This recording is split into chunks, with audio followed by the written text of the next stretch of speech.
എടാ this is ഇതിൻ എടാ അങ്ങനെ അല്ലു അർജുൻ്റെ ഹാപ്പി ബി ഹാപ്പി ഇപ്പം റിലീസ് ആയിട്ടുണ്ട്. ഞാൻ ഷോർട്ട് വീഡിയോയിൽ പറഞ്ഞു തുടങ്ങിയതുപോലെ തന്നെ അലറി വിളിക്കാനും അടിച്ചു വിളിക്കാനും ഒരേ വൈബുള്ളവരെ ഒരു സ്ക്രീനിൻ്റെ അണ്ടറിൽ പിടിച്ചിരുത്തിയ പണ്ട് കൊച്ചിലെ സൂര്യ ടി വിയിൽ കണ്ട ആ ഒരു ഫീൽ അല്ലെങ്കിൽ ആ ഒരു നൊസ്റ്റൂവിനെ ടൈം ട്രാവൽ ചെയ്ത് തിരിച്ച് വിളിച്ചു വരുത്തുക എന്നുള്ള പോലെയാണ് എനിക്ക് തോന്നിയത്. ഇപ്പോൾ എറണാകുളത്ത് ഇപ്പം റിലീസിന് തലേന്നും ഷോ ഉണ്ടായിരുന്നെങ്കിൽ പോലും ഇവിടെ ട്രിവാൻഡ്രത്ത് അങ്ങനെയൊന്നും ഇല്ലായിരുന്നു. സോ അവിടുത്തെ ആ ഒരു വീഡിയോസ് കാര്യങ്ങളൊക്കെ കണ്ടപ്പോഴേ മനസ്സിലായി നല്ല വൈബ് പരിപാടിയാണ് എന്നുള്ളത്.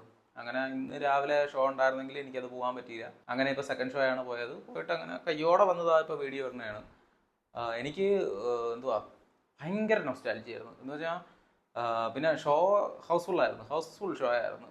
ലൈക്ക് ആ ഒരു വൈബ് എന്ന് വെച്ചാൽ എന്ത് രസമായിരുന്നു അത്. എന്ന് വെച്ചാൽ തുടക്കത്തിൽ ആ മറ്റേ കൊയിലിൻ്റെ വിളി തുടങ്ങുമ്പോഴേ നമ്മൾ അവിടെ നിന്നാണ് വിളിക്കുന്നത്. എന്ന് വെച്ചാൽ നമ്മളെതിരെ നിന്ന് അങ്ങോട്ട് വിളി തുടങ്ങും. എന്ന് വെച്ചാൽ കൂടെ ഇരുന്നവർ എല്ലാം നൈസ്. അത്രയ്ക്കൊരു കിടിലം തിയേറ്റർ എക്സ്പീരിയൻസ് ആണ് എനിക്ക് കിട്ടിയത്. എന്ന് വെച്ചാൽ പിന്നെ എനിക്കുള്ള ഒരു ഇതെന്ന് വെച്ചാൽ നമ്മൾ കണ്ടതെന്ന് വെച്ചാൽ ഏരിയസ് പ്ലസ് ഔഡി 6-ലാണ് കണ്ടത്. ഇത് സത്യം പറഞ്ഞാൽ ഔഡി 1-ൽ കിട്ടേണ്ട സാധനമാണ്. കാരണം ആ ഒരു ಹೊಸ പാട്ടൊക്കെ വന്ന സമയത്ത് തുള്ളൽ ബഹളം എന്നൊക്കെ പറഞ്ഞാൽ അത് ഔഡി 1-ൽ കിട്ടണം. ഇവിടെ ആ സ്ക്രീന് ചെറുതാണ്, ആ ഒരു തിയേറ്റർ നമ്മൾ കണ്ട ആ സ്ക്രീനിൻ്റെ ആ ഒരു ഇതൊക്കെ ചെറുതാണ് എന്നുള്ളത് മാത്രമേ ഉള്ളൂ. പക്ഷേ കിടിലം സാധനം.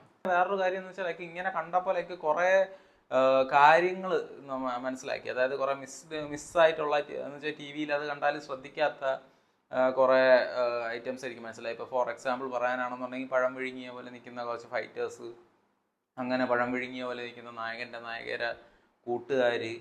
പിന്നെ കണ്ടിന്യൂറ്റി പറയണില്ല, കാരണം എന്ന് വെച്ചാൽ അതിപ്പോൾ ഏത് പടത്തിനാണ് ഇല്ലാത്തത്. ഇന്നത്തെയും അന്നത്തെയും എല്ലാ പടത്തിലും കണ്ടിന്യൂറ്റി മിസ്റ്റേക്സ് വരും. അപ്പോൾ അതുകൊണ്ട് അത് പറയണില്ല.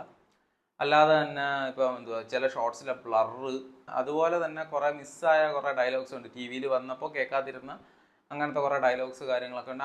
അങ്ങനത്തെ കുറേ കാര്യങ്ങളൊക്കെ എനിക്ക് നോട്ടീസ് ചെയ്യാൻ പറ്റി. പിന്നെ പാട്ടുകൾ എന്ന് പറഞ്ഞാൽ പണ്ട് ഞാൻ പറഞ്ഞില്ലേ, നമ്മൾ ആ കൊച്ചിലെ ഒരു സ്കൂൾ ടൈമിൽ എന്ന് വെച്ചാൽ കേട്ട പാട്ടുകളെല്ലാം ഒക്കെ വീണ്ടും അത് തിയേറ്റർ സ്ക്രീനിൽ കാണാൻ കിട്ടുക എന്നൊക്കെ പറഞ്ഞാൽ ഒരിക്കലും വിചാരിച്ചില്ല. എന്ന് വെച്ചാൽ ഓരോ പാട്ടിനും അതിൻ്റേതായിട്ടുള്ള തനിത്തനി ഫീലുകളാണ്. പ്രത്യേകിച്ച് ഫോർ എക്സാമ്പിൾ ഇപ്പോൾ പറയാനാണെന്നുണ്ടെങ്കിൽ ആ ഒരു അഴകെ എന്ന് പറയുന്ന പാട്ടൊക്കെ ലാസ്റ്റ് ആ ഒരു ഇമോഷണൽ സോങ് ഒക്കെ അങ്ങ് ലയിച്ചിരുന്നു പോയി. എന്ന് പറഞ്ഞാൽ സ്ക്രീനിൽ നിന്ന് കണ്ണെടുക്കാൻ തോന്നാത്ത വിധം അങ്ങ് ലയിച്ചിരുന്നു പോയി. സോ മൊത്തത്തിൽ നൈസ് വൈബായിരുന്നു. പ്രത്യേകിച്ച് മറ്റേ ആ സൂര്യനാരായണ എഴുന്നേക്കട പട്ടി എന്ന് പറഞ്ഞ് അയ്യോ എന്ന് പറഞ്ഞാൽ ആ സീന് തുടങ്ങുന്നതിന് മുമ്പ് നമ്മളൊക്കെ അവിടെ ഡയലോഗ് പറഞ്ഞു തുടങ്ങി. എന്ന് പറഞ്ഞാൽ അങ്ങേരെ സ്ക്രീനിൽ കാണുമ്പോൾ ചില സമയത്തിന് ചിരി തുടങ്ങും. ഇപ്പം ആ ഒരു സീനിനല്ലാതെ അവർ രണ്ടുപേരും, അതായത് ആ പോലീസുകാരനും ആ പൊളിറ്റീഷ്യനും കാണുന്ന വേറെ സീനുകളൊക്കെ ഉണ്ട്, ചിരി അവിടെ തുടങ്ങി. അതിൻ്റെ ഇടയ്ക്ക് അല്ലാതെ കമൻ്റ് അടി എന്ന് വെച്ചാൽ അതാണ് ഞാൻ പറഞ്ഞത്. എന്ന് വെച്ചാൽ ആ ഒരേ വൈബ്, അങ്ങനെ ഒരു വൈബ് ഇരുന്നിട്ട് ഇത് കാര്യമുള്ളൂ. അല്ലാതെ എന്തിനു വേണ്ടി തളച്ച സാമ്പാർ എന്നുള്ള രീതിയിൽ വന്നിരുന്ന് കണ്ടാൽ ആ ഒരു ഇത് കിട്ടൂല.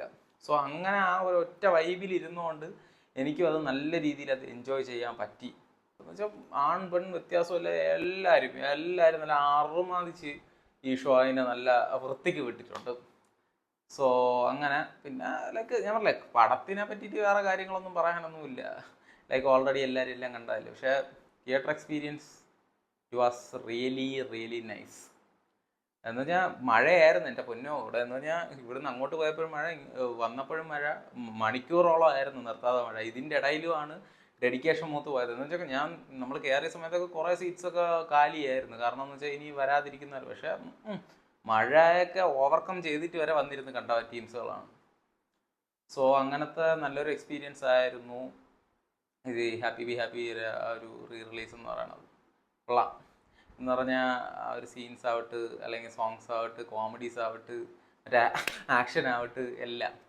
അപ്പോൾ അത്രയേ ഉള്ളൂ.